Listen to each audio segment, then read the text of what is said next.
Bien, en un principio yo había pensado para esta última sesión del año extenderme y profundizar sobre el adversario macro que vimos en la sesión pasada, o sea, la estrella de David, ¿m? Con sus 7 centros de poderío universal. Recordémoslos rápidamente: el gobierno mundial, la banca global, el ejército único que ahora se llama OTAN, el narcotráfico, las universidades ateas, privadas y públicas, los medios masivos de comunicación y al centro la sinagoga de Satanás. Y en un principio, como sesión de fin de año, yo había pensado en la posibilidad de profundizar mucho en cada uno de estos 7 adversarios de clase o nivel apocalíptica. Sin embargo, platicando con mi esposa y después de algunas discusiones, bueno, muy amorosas, muy empáticas, decidí que en vez de extenderme sobre ese tema que ya vimos y que además tiene para rato el que lo sigamos profundizando, sobre todo en el taller de historia, decidí, muy a tono con lo que se suele hacer a fin de año, enfocarlos más bien a presentarles una formidable página que extraigo de una publicación que hace la Iglesia Católica Apostólica Visible, Infalible e Indefectible, y que se llama Guía para el Examen de Conciencia. Guía para el Examen de Conciencia. Y qué mejor que, siendo hoy 30 de diciembre, dediquemos hoy y mañana, los 2 últimos días del año, a realmente hacer un examen de conciencia a fondo, pero guiados por nuestra Santa Madre, más que por el terapeuta, más que por el psicólogo, y además pues utilizando también mis conocimientos en el ámbito filosófico y teológico. Me llevé una muy grata sorpresa al leer este material, que además pues les voy a compartir, que por cierto les debo a todos los grupos el video de ayer, miércoles, el video de lunes, por supuesto, y el de hoy. Pero mañana antes de las 2 de la tarde estará cubierta la deuda para que todo el mundo tenga acceso. Y recuerdo que por favor el video que envié con la denuncia que hace Ricardo Rocha sobre el infame de Palacio, es muy importante que lo vean y que saquen sus propias conclusiones sobre esta valerosísima y muy, muy asertiva denuncia que hace este periodista que era de izquierda o sigue siendo de izquierda, pero que se ha vuelto en el crítico más feroz y objetivo del infame bulto de Palacio, como le llama nuestro buen amigo Ricardo. Bueno, entonces vamos a olvidarnos hoy bastante o totalmente del adversario de allá afuera, de la banca global que nos tiene apergollados con los intereses, del ejército único global que hace imposible cualquier rebelión armada, de las universidades ateas que predican todo contra Dios, de los medios masivos de comunicación que en realidad desorientan de una manera brutal a las naciones de todo el planeta. Hoy, por curiosidad profesional, terminé de ver una serie que les recomiendo para conocer muy de cerca al adversario. Esta serie es larga, no tan larga como las series comunes de televisión, pero es muy importante que los que tengan tiempo y humor para verla hagan el esfuerzo de conocer al adversario en su salsa, en su mero mole. La serie se llama La Casa de Papel.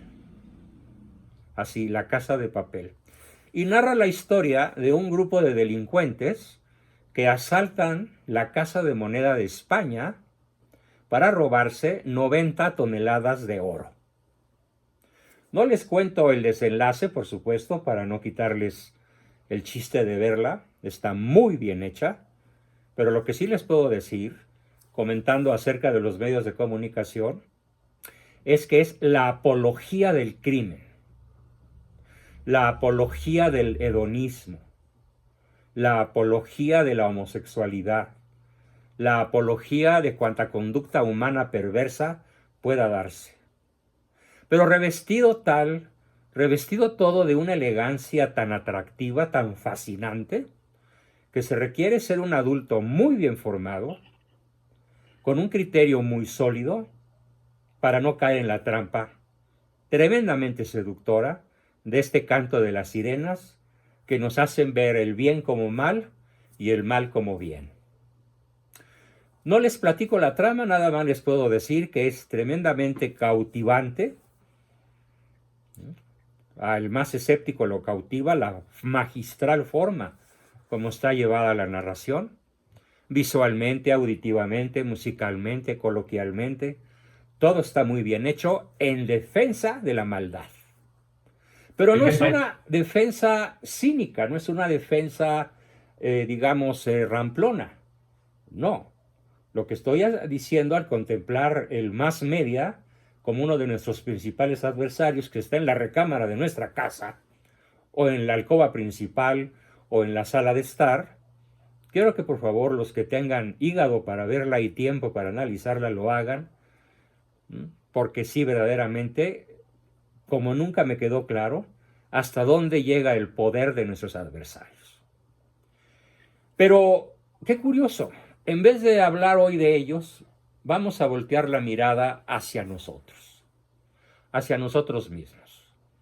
Nos vamos a olvidar entonces de la sinagoga de Satanás y de los mass media y del narcotráfico y del gobierno mundial y de todo lo que comentábamos el lunes para enfocarnos. Perdón, doctor, la casa de papel, ¿verdad? La casa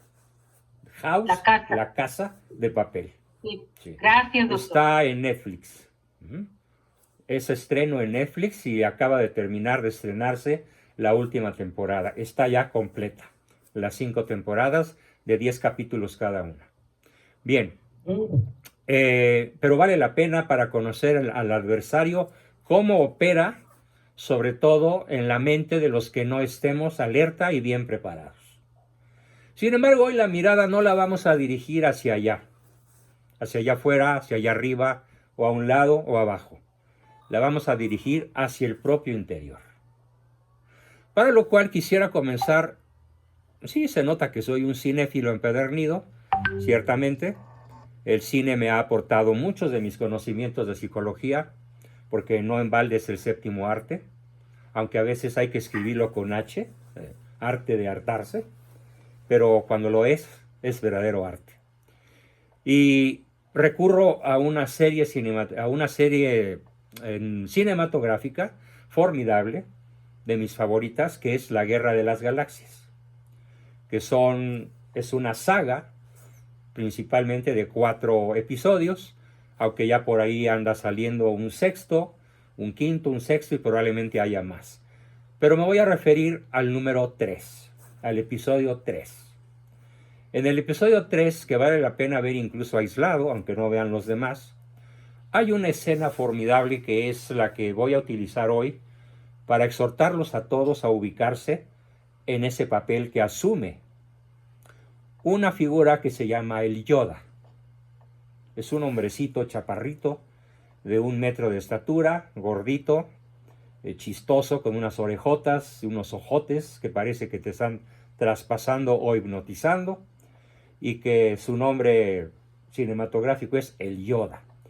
Y discute con el héroe de la película, cuyo nombre en la narración es el caballero Skywalker, o el caminante de las estrellas, Skywalker. Y entonces el caballero Skywalker, que todavía no está entrenado suficientemente para enfrentar a Darth Bartlett, como le llamo yo, en la película Darth Vader, en el mundo real Darth Bartlett, el corrupto de la CFE, monstruo de la 4T, le dice, para que puedas enfrentar al adversario, primero tienes que luchar contra él. Y ¡fum! Aparece un tremendo personaje armado de una manera impresionante. Y le dice, cuando logres derrotarlo, estarás preparado para enfrentar a Darth Bartlett, a Darth Vader, pues. Y el caballero Skywalker acepta el reto. Y empieza a entrenar, a luchar. Claro, el adversario tiene la instrucción de no matar al caballero, sino simplemente de hacerlo sentir impotente, para que el caballero pase de la impotencia a la potencia y finalmente a la victoria. Y en efecto, después de un larguísimo tiempo, la película no dice cuánto tiempo pasó, pero uno se imagina que es una muy larga temporada, finalmente el caballero Skywalker logra derrotar al adversario.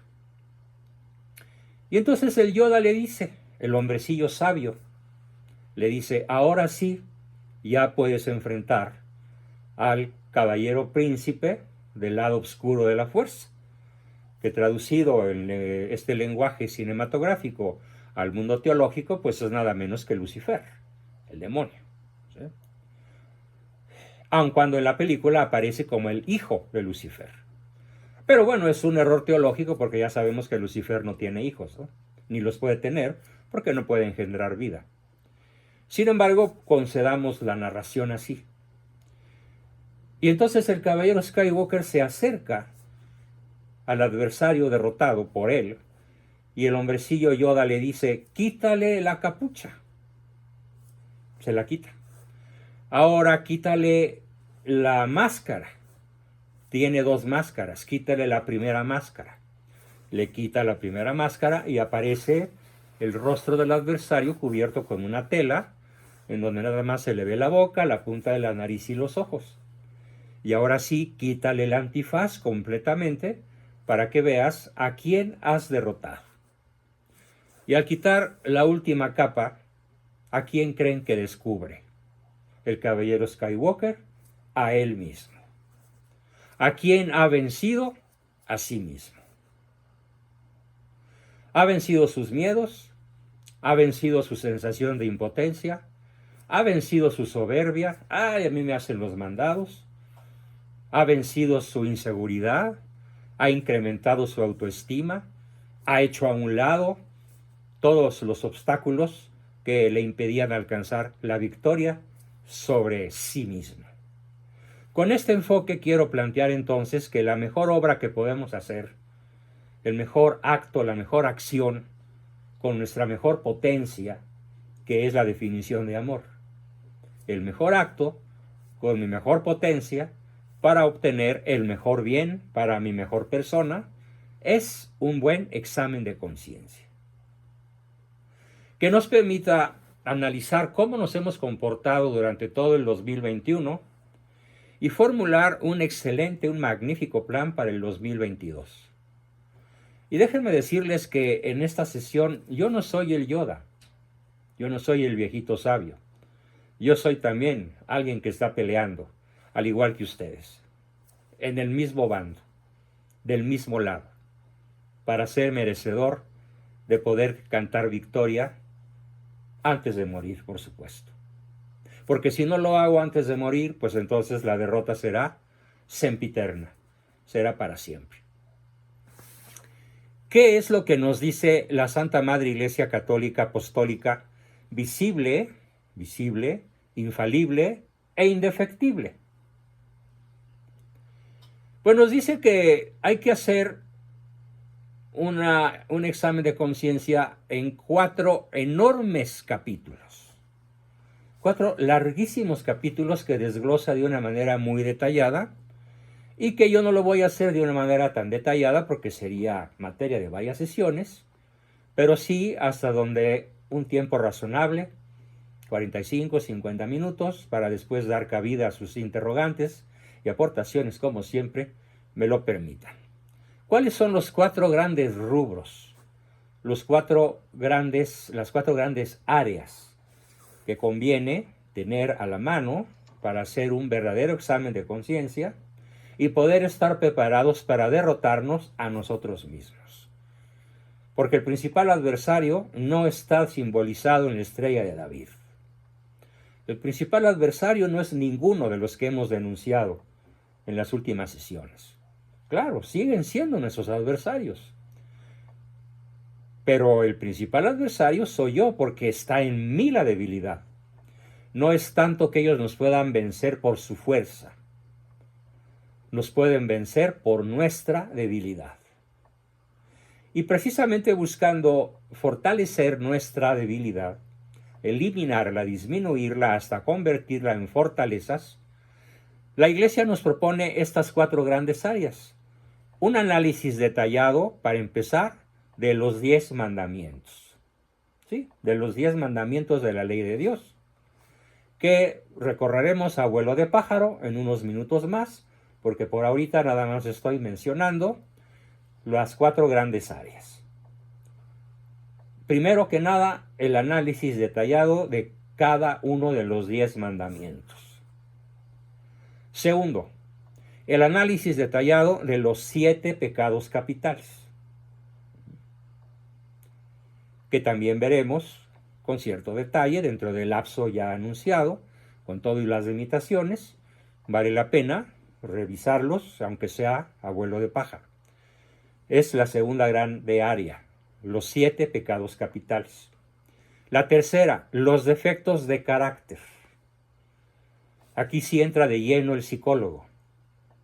Y aquí tengo tal vez más que aportar que en ninguno de los demás terrenos, por la propia profesión en la cual durante 60 años, desde hace un 8 de diciembre de hace 60 años, me dedico a lo que me dedico, que es anunciar la verdad, el Evangelio, denunciar al maligno y buscar que cada uno logre encontrar el camino para convertirse en la mejor versión de sí mismo. Analizar con mucha calma, con mucha honestidad, con mucha profundidad, los defectos de carácter. ¿Cuáles son esos defectos del carácter? Será uno de los temas príncipe de esta sesión. Y cuarto, el campo de las virtudes, las actitudes y las responsabilidades. Virtudes, actitudes y responsabilidades. Son las 4 grandes áreas que nos propone entonces nuestra Santa Madre Iglesia para hacer un magnífico examen de conciencia de cara a un año que Dios nos ha concedido terminar, el mayor o el menor grado de éxito. Tal vez para algunos no podamos cantar victoria.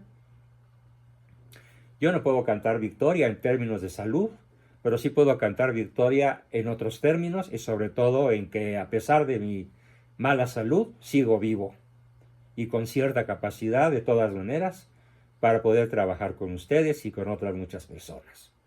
Si bien en un rango de eficiencia y de amplitud y de intensidad y de fuerza mucho muy inferior al que yo tenía antes de sufrir este flagelo, al cual finalmente pues tengo que agradecerle a Dios que me lo haya dado, por muchos motivos.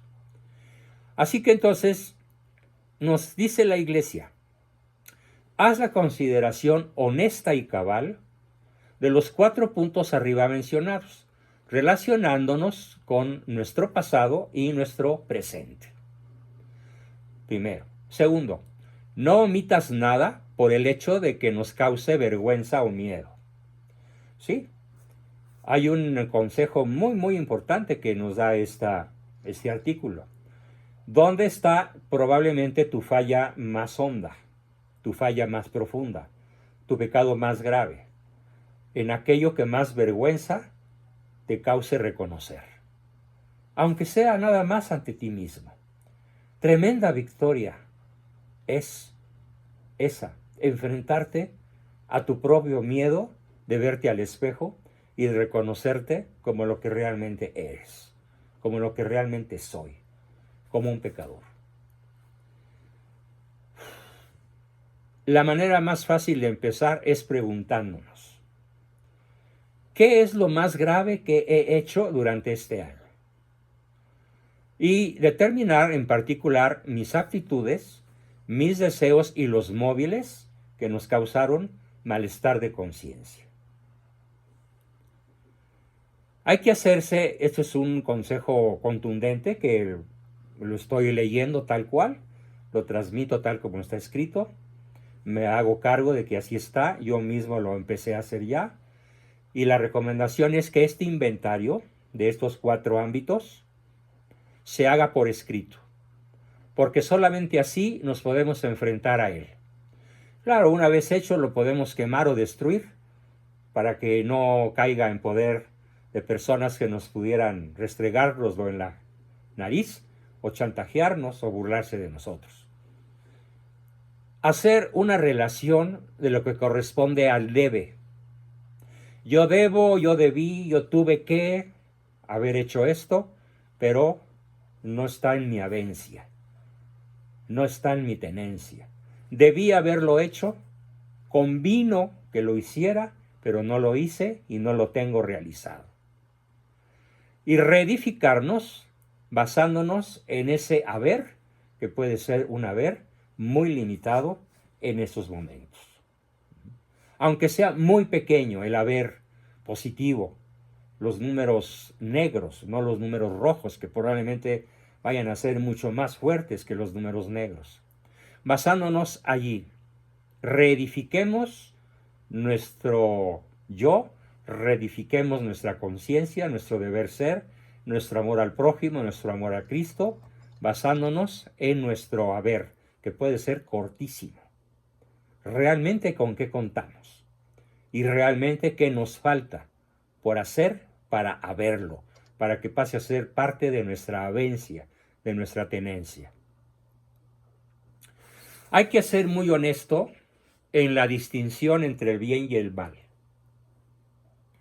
En muchas ocasiones nosotros nos enfrentamos a nuestra propia conciencia y solemos decir, bueno, pero ¿quién no lo haría? Bueno, pero ¿qué tanto es tantito? Bueno, pero una golondrina no hace verano.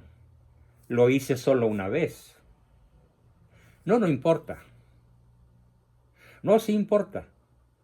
Porque un solo pecado mortal, uno solo, no digamos un vicio, acumulado con otros, puede costarnos la vida eterna. Porque nadie sabe cuándo el ladrón, que es la muerte, va a llegar sin avisar. Así que hay que ser muy delicados en la distinción entre el bien y el mal y no andarnos con componendas de tipo mundano o con minimizaciones de tipo acomodaticio para reducir la vergüenza, la pena que nos puede causar, el reconocer que algo a lo que no le dimos importancia, finalmente es algo que no debimos hacer o algo que debimos hacer, pero no lo hicimos. Un segundo consejo que nos da, aparte de distinguir entre el bien y el mal, es tener un buen corazón y tener como punto de partida el amor benevolente al prójimo. Sí, por ejemplo, hace rato, hace un par de horas probablemente, sostenía yo una, pues no acalorada, pero sí un poco vehemente charla con mi esposa acerca de si hacíamos algo o no lo hacíamos. Y mi primera posición fue no. Sin embargo, ella me dio varios argumentos y el argumento más poderoso que me dio fue: hazlo como una obra de caridad para fulano de tal. Y no le contesté de inmediato, pero se me quedó clavada la espinita en la conciencia y en el corazón. Y al rato que bajamos a comer, antes de venir a la sesión, le dije, ya lo pensé muy bien, te concedo razón, vamos a hacerlo como tú dices, por amor al prójimo, que es esta persona tan próxima a nosotros. Tan. Y lo que pudo llegar a haber sido un gran problema, se resolvió de una manera extraordinariamente placentera, gozosa para ambos. Ese es el criterio que nos aconseja la Iglesia. Pensar en función del bien que podemos hacer, reconociendo el mal que hemos hecho o el bien que hemos dejado de hacer. La tercera propuesta que nos hace es decidir darle cauce al deseo de obrar de modo benevolente, no solo para el prójimo cercano, sino en general. que sea el amor al bien el que nos guíe. ¿Es bueno? Va. ¿No es del todo bueno? No va. Y el cuarto, que es posiblemente el más duro de todos las propuestas que nos hace la Santa Madre Iglesia para hacer un buen examen de conciencia, es contemplar con claridad nuestros deseos malévolos y nuestros fracasos éticos.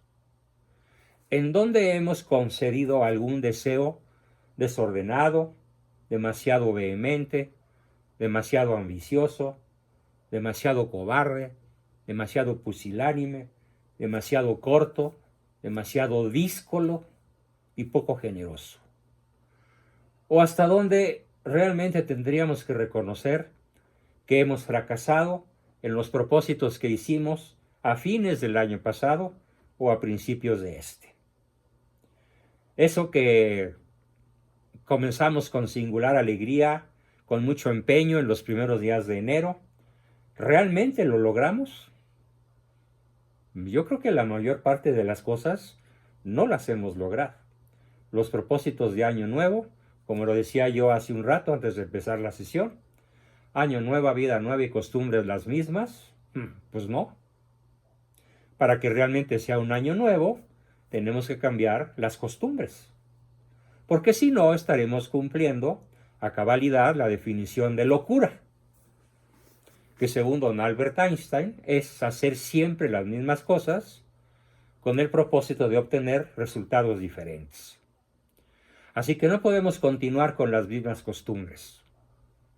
Para poder evitar los mismos fracasos, intenté dejar de fumar y sigo fumando. Intenté dejar de beber de modo desordenado y se me siguen yendo las copitas a veces en las fiestas o en las reuniones con los cuates o qué sé yo. Intenté dejar de desear la mujer de mi prójimo, pero tengo por ahí guardadas fotos pornográficas de las cuales me cuesta mucho trabajo desprenderme. Y claro, están bajo vigilancia informática para que nadie más que yo tenga acceso. Hay que reconocer nuestros fracasos en nuestros buenos propósitos, para que aplique entonces el dicho de Einstein al revés. Cordura es hacer cosas diferentes a las que hemos hecho para poder obtener resultados realmente diferentes. Así que aquí aplicaría esa pregunta: ¿en qué hemos fracasado porque seguimos haciendo lo mismo que siempre? Es el último cigarro, es la última copa y nos vamos, es el último taco de ojo que me echo, o como decía San Agustín muchos años antes de convertirse, es la última visita a la prostituta de la colina del Vaticano. Y por supuesto que no fue la última, hubo docenas más, porque su oración era antes de su conversión: Señor, conviérteme a ti, pero todavía no, mañana. Así que mejor de una vez: Señor, conviérteme a ti, pero hoy. Antes de que el reloj suene las 12 campanadas del 1 de enero. El examen de conciencia, ahora lo describe la hojita, dice: consiste en recordar los pecados cometidos desde la última confesión bien hecha. Por cierto, un consejo que lo doy sin privarme de él: es magnífico tener la costumbre de hacer una confesión general a fin de año. Hace un par de domingos, mi esposa me preguntó: ¿y por qué estás en la fila del confesionario? ¿En dónde metiste la pata? No, le dije. No, simplemente voy a hacer una confesión general. Y le expliqué, o le recordé, mejor dicho, en qué consiste. Es un magnífico ejercicio que incluye lo que uno recuerda, pues desde que tiene conciencia. Confesión general. Pero si no, cuando menos, desde la última confesión bien hecha. Naturalmente, el examen se hace antes de la confesión, para después decir al confesor todos los pecados que se han recordado y cuántas veces se han cometido cada uno aproximadamente, sobre todo si se trata de pecados graves. Y hay que decir también las circunstancias. Claro, no se vale dar nombres, ni dar tips para que en un momento dado el confesor, que conoce a la familia, que es un personaje cercano, pueda conocer cosas que pertenecen al secreto inviolable de toda confesión. Pero hay que ser lo suficientemente explícitos como para no quedarnos con lo principal en el tintero. El examen conviene hacerse con diligencia, manos a la obra. Tenemos poco más de 24 horas. Hoy tenemos las casi 10 de la noche, entonces nos quedan aproximadamente 26 horas y fracción para poder realizar lo que estoy proponiendo antes de la fecha arbitraria que pusieron los astrónomos hace algunos siglos para medir el tiempo. Pero no porque sea arbitraria tiene menos valor. Tiene todo su valor. La confesión no podemos verla, no conviene verla como un suplicio ni como una tortura, sino como un acto de confianza y de amor a Dios. No se trata de torturar el alma, sino de dar a Dios cuenta filial. Filial. Filial viene de filio, del latín y del italiano, que significa hijo. Para no decir hijal, pues se dice filial, de amor al Padre, que no espera más que a cada alma que por su gusto propio regrese a la casa del Padre para hacer una gran fiesta. Porque habrá muchísimo más alegría en el cielo por un pecador que deja de serlo que por 99 justos que lo siguen siendo. El examen de conciencia se hace procurando recordar los pecados de pensamiento, malos deseos en la mente, de palabra, ofensas. Sobre todo somos muy dados a no darnos cuenta que hay infinidad de palabras en la vida cotidiana que matan al prójimo. ¿Sí? Las palabras matan, las palabras hieren, las palabras destruyen. Ya lo he platicado, pero recuerdo la escena en la cual un científico japonés descubre el tremendo poder curativo o el tremendo y maravilloso, tremebundo poder destructivo de las palabras. Y es lo que él descubre cuando insulta, profiere insultos detrás de un microscopio, en donde él está analizando la estructura molecular de cristales de hielo. Y cuando él suelta una palabrota, los cristales de hielo pierden su forma geométrica, pierden sus colores iridiscentes, se deforman y se ponen de color gris o incluso negro. Eso fue casual. Él repite el experimento de forma consciente e invariablemente se da cuenta de que el agua reacciona a la ira, al insulto, como si entendiera de qué se trata. Ahora, la conclusión es, aplíquenselo a un ser humano, ese poder destructivo de la palabra, considerando que el 85% de nuestro organismo es agua. Si nos quitaran todo el agua de los 100 kilos de peso que tenemos algunos, o 90 o 80 o los que sean, quedaría una pelotita de 15 o 20 kilos de peso, cuando mucho, de sustancia absolutamente sólida. Lo demás se evaporó porque es agua.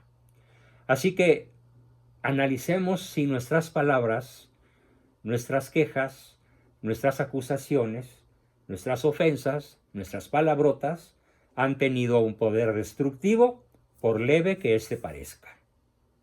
Por eso el Evangelio es rotundo cuando dice: maldito sea aquel que llamare raca a su hermano.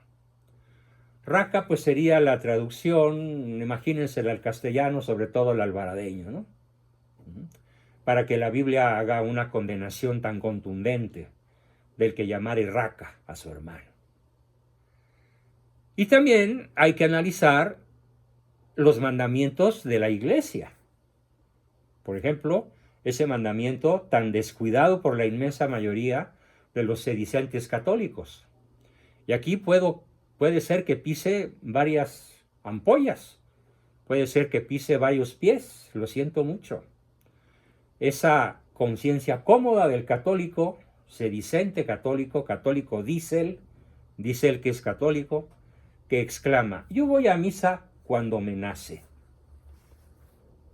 Habiendo olvidado o habiendo hecho de lado que la misa de los domingos es un mandamiento de la Santa Madre Iglesia y que es obligatorio, y que una ausencia injustificada es invariablemente una culpa mortal. Además, es un tremendo acto de ingratitud.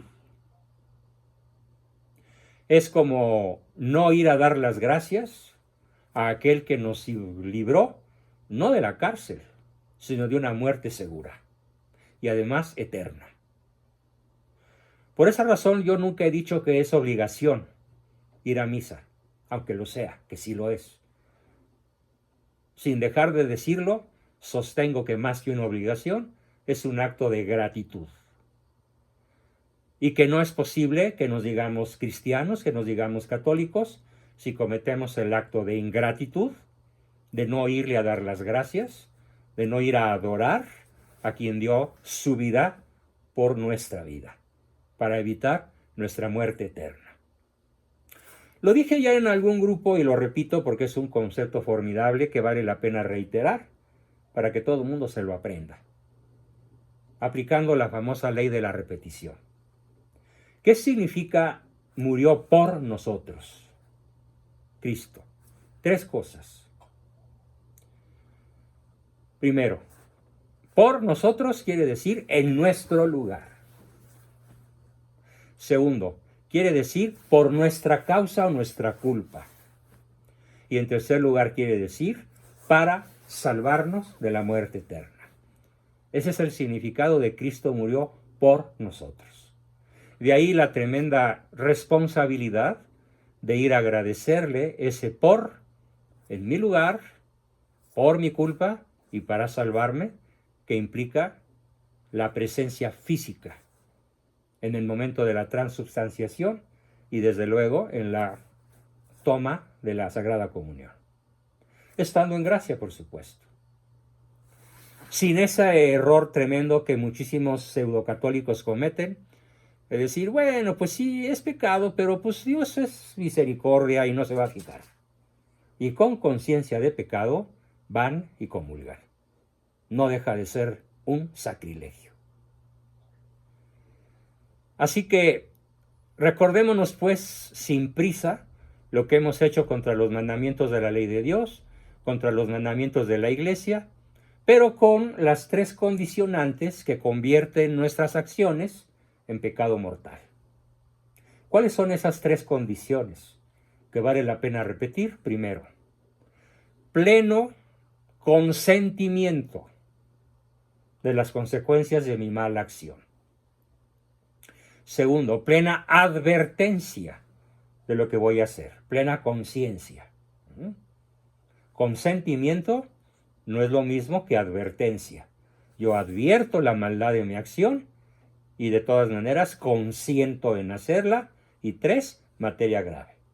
Y materia grave son las violaciones a los 10 mandamientos, a los mandamientos de la Santa Madre Iglesia y de los pecados capitales. Haciendo un rapidísimo análisis del primer mandamiento, hay alrededor de 20 líneas por cada uno de los 10 mandamientos. Estamos hablando entonces de más de 200 o 250 recomendaciones, pero voy a tomar 1 o 2 de cada uno de los 10 mandamientos, de aquellas que me parezcan las más populares, las que se violan con más frecuencia en nuestro país, en nuestra cultura, en nuestro medio ambiente. Por ejemplo, he abandonado los medios que son por sí mismos absolutamente necesarios para la salvación. He procurado alcanzar la debida formación religiosa o no? Fíjense qué importante concepto.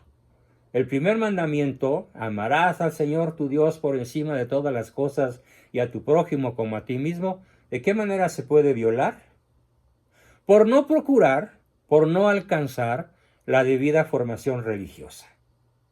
Porque ahí estamos hablando de ignorancia culpable, de ignorancia que se puede evitar. Con esto me conformo, mencionando lo que es la violación más frecuente al primer mandamiento. La carencia de esa vehemencia, de esa pasión, de ese interés, de ese buen hábito que nos lleva a estarnos cultivando en materia de fe, de dogma, de moral, de costumbres, para acrecentar nuestra cultura religiosa y que podamos abandonar ese trajecito de primera comunión con el que seguimos yendo a la iglesia, a pesar de que ahora pesemos 10 veces más y midamos el triple de estatura. Ese fue el primero. El segundo, ¿he blasfemado? Hay culturas blasfemantes. El mexicano no es tan blasfemante como lo es el español. En la serie de marras que les platicaba hace un rato, La Casa de Papel, podemos decir que no hay diálogo sin blasfemia. Constantemente la palabra irreverente contra Dios, no voy a repetirlas porque es verdaderamente nefasto, ¿sí? El pueblo español, sobre todo la mitad de ellos, los que piensan del lado izquierdo, los comunistas, los liberales, los masones, los rojos, como se les llama vulgarmente allá, forman una sociedad blasfematoria. El mexicano no lo es tanto, pero no canta mal las rancheras. Hemos pronunciado el nombre de Dios sin respeto, con enojo, con burla o de alguna manera poco reverente. Hemos dado juramentos, hemos hecho juramentos faltando a la verdad, o hemos hecho juramentos por cosas baladíes. Te juro por esta que llego temprano. Es una violación al segundo mandamiento.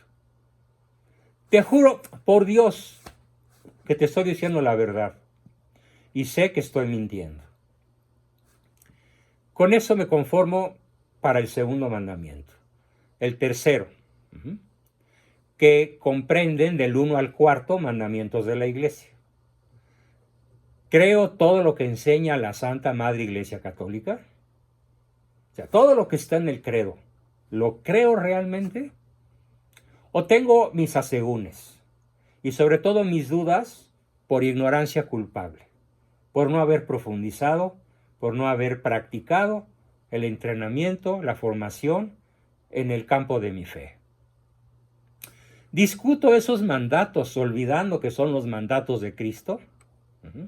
¿He faltado intencionalmente o he faltado a misa pudiendo haber ido los domingos y los días de guardar? ¿Ha sido culpa mía? ¿Me he distraído voluntariamente o he llegado tan tarde que no he cumplido con el precepto? ¿O he impedido que otros asistan a misa por culpa mía? En fin, con eso es suficiente para el tercero. El cuarto, a los hijos. ¿He desobedecido a mis padres o superiores en cosas importantes?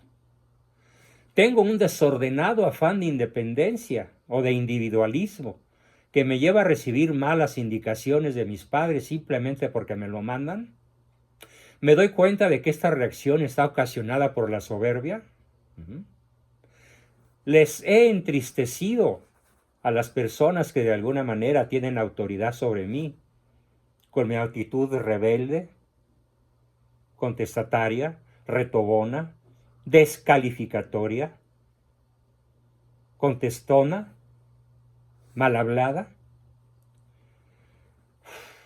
Y también para los padres, permanezco indiferente ante las necesidades, problemas y sufrimientos de la gente que me rodea, singularmente de los que están más cerca de mí, por razones de trabajo o convivencia.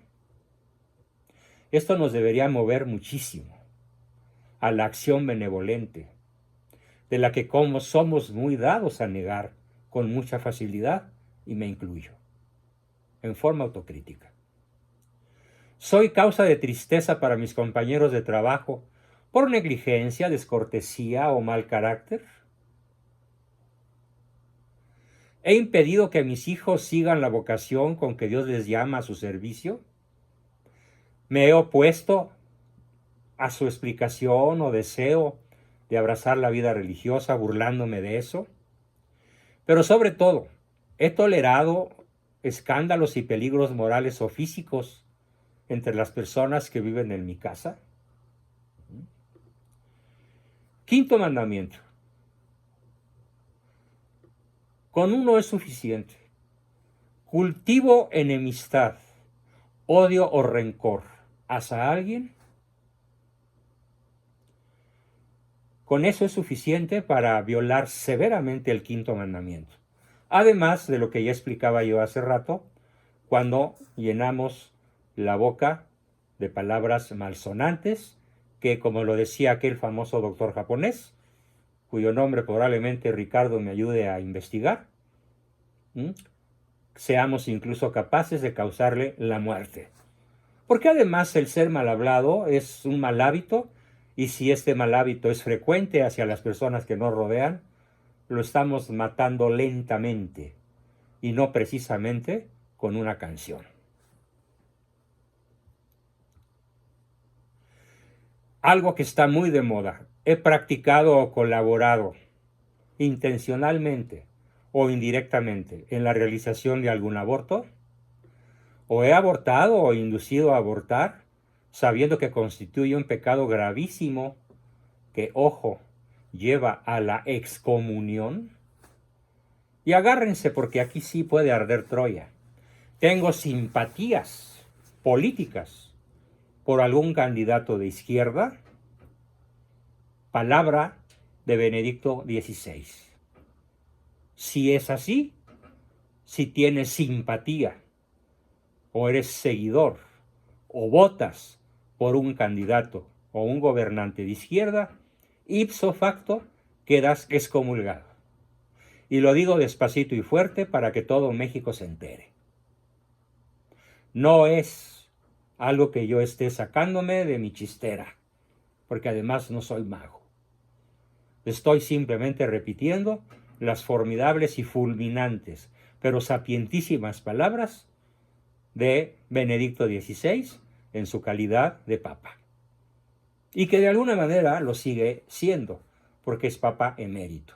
Además, cuando lo dijo en su calidad de vicario de Cristo, de manera infalible y hablando de fe y costumbres y ex cátedra. Sobre esto hago un particular hincapié. ¿Por qué? Porque hay por ahí revelaciones privadas y podemos no creerlas, pero tienen un indicador muy fuerte de verosimilitud, perdón, me equivoqué, de veracidad, de que tantos asesinatos que causa el narcotráfico en México, estamos hablando de más de 3,000 al mes en promedio, vienen del sistémico y sistemático vicio del aborto, del nefando vicio que consiste en permitir, favorecer y proteger a las mujeres que abortan. Está bien que no vayan a la cárcel en el sentido de que el bebé qué culpa tiene, pero sí que tiene que ser punido de alguna manera dolorosa para esa mujer asesina, tiene que serlo. No soy jurista ni especialista en derecho constitucional, ni penal, ni nada por el estilo, ni me atrevería yo a legislar al respecto, pero qué mal que se despenalice algo que de suyo es un asesinato. Y como lo dice la Madre Teresa, el principal enemigo de la paz, la principal amenaza para la paz del mundo, y en este caso específico de México, que es campeón mundial en este terreno, el aborto. Eso fue el quinto. Y el sexto y el noveno. Me he entretenido con pensamientos y recuerdos sexuales o sensuales deshonestos, he traído a mi memoria recuerdos o pensamientos impuros, me he dejado llevar por malos deseos contra la virtud de la pureza, aunque no los haya puesto por obra. En el noviazgo he cruzado la línea, la delgada línea de la ternura para pasar a las caricias erógenas, porque esta línea es muy clara y debo hacerla y precisarla con absoluta claridad. Se vale besar, por supuesto, se vale el beso tierno, el beso delicado, el beso amoroso, pero no se vale cruzar la línea de la ternura al erotismo, a la excitación sexual, genital en el noviazgo, mucho menos a la relación sexual.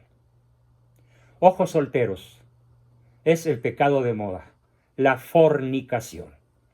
Y pésele a quien le pese, cruzar la frontera de la ternura a la sensualidad genital es un pecado gravísimo contra el sexto y el noveno mandamientos. Para solteros y casados, viudos y divorciados, arrejuntados y lo que sea. Séptimo y noveno. He robado algún objeto o alguna cantidad de dinero. Me he negado a restituir lo robado, pudiendo hacerlo. O si lo hice, he buscado la manera de restituirlo, aunque sea a otra persona o de modo simbólico, dentro de mis posibilidades. Eso sería lo correcto. Lo incorrecto y lo verdaderamente pecaminoso es disfrutar de lo ajeno y refocilarse, darse gusto en la posesión de aquello que no es mío, de modo legítimo. Octavo mandamiento, he dicho mentiras, no he reparado o sí he reparado el daño que he hecho al mentir, miento deliberadamente considerando que mis mentiras son de poca importancia, he reparado el daño de mis mentiras y estoy preparado o dispuesto a hacerlo, o no lo he reparado. He revelado secretos importantes de otros, descubriéndolos sin causa justa. He reparado o no el daño de haber calumniado, de haber difamado al prójimo. Bien, esos serían los 10 mandamientos. ¿Y cuáles serían, para terminar, los 7 pecados capitales que la Santa Madre Iglesia nos aconseja analizar en este fin de año? La soberbia. Algo así como, ¿quién como yo? Yo soy Juan Camaney, o como lo hemos dicho desde el punto de vista psicológico, yo estoy bien, tú estás mal, él está mal, todos están mal. El único que está bien soy yo. Soberbia. La avaricia, que es el apego desordenado a los bienes materiales. O buscar el dinero no como un medio para generar paz, prosperidad, empleo, salud, conocimientos, sino para atesorarlo por sí mismo. Avaricia. ¿Sí? Fue el tercero. La envidia. ¿He sentido tristeza o dolor o pesar por el bien ajeno? Esa es la definición de envidia. Tristeza, pesar o coraje por el bien de otros. O me causan resentimiento aquellos que son más capaces, más inteligentes, más poderosos, más ricos, más atractivos que yo. La ira. Posiblemente la ira es el pecado nacional por excelencia. Porque con qué facilidad nos enojamos. Es verdaderamente asombroso cómo por quítame y esas pajas, inmediatamente la ira se enciende y empezamos a decir maldiciones, echar sapos y culebras, o víboras negras y tepocatas, como dijera por ahí el ranchero enamorado, a diestra y siniestra. Hay que analizar con mucho cuidado el pecado de la ira, porque la ira mata al prójimo y a uno mismo. La gula, falta de moderación con la comida o la bebida, abuso del placer que Dios nos ha conferido de comer y beber lo que necesitamos para nuestra subsistencia. La pereza, vicio que nos aleja del trabajo, del esfuerzo, de la enfermedad, es una enfermedad de la voluntad que nos hace descuidar nuestro deber. Y finalmente, ¿cuáles son los defectos de carácter a los que me voy a referir para concluir esta presentación? Son 4. El defecto de carácter paranoide, ya lo dije, el individuo que considera yo estoy bien y todos los demás están mal. El defecto de carácter contradictorio a este, que es el carácter depresivo, yo estoy mal, no puedo, no sé, no valgo y todos los demás sí valen y sí están bien. El único chiquito, orejón y tonto soy yo. Brutal defecto del carácter que permite eludir responsabilidades. Siguiente defecto del carácter, la actitud o defecto de carácter maníaco. Las chicas solo buscan divertirse, todo es maravilloso. La vida de antro, de desparpajo, de placer, de compras, de lujos, de excesos. Es un defecto gravísimo que se llama personalidad maníaca. Y la otra, que es posiblemente el deporte nacional por excelencia, junto con la ira, el valemadrismo, que en términos elegantes se llama posición nihilista, que viene del latín nihil, que se traduce al castellano como nada, partidario de nada, cuya mejor traducción al lenguaje popular pues es el valemadrismo. Es uno de los peores defectos del carácter del mexicano actual, el valemadrismo, que nos lleva, entre otras cosas, a padecer la brutal tiranía que hoy nos agobia, para lo cual reitero mi invitación a escuchar el formidable video que coloqué en los chats de todos ustedes, con la denuncia que un valiente periodista hace contra el bulto de Palacio, que está ahí en gran medida por el valemadrismo de la gran mayoría de la población que, pudiendo haber ido a votar, se quedó en casa. Y que por eso lo tenemos ahí, a esa maldición. Bien, pues con eso termina mi exposición de hoy y damos cauce a sus preguntas, aportaciones, comentarios, dudas, etc. ¿Quién quiere comenzar? Alejandro Familiar. Tiene la manita levantada.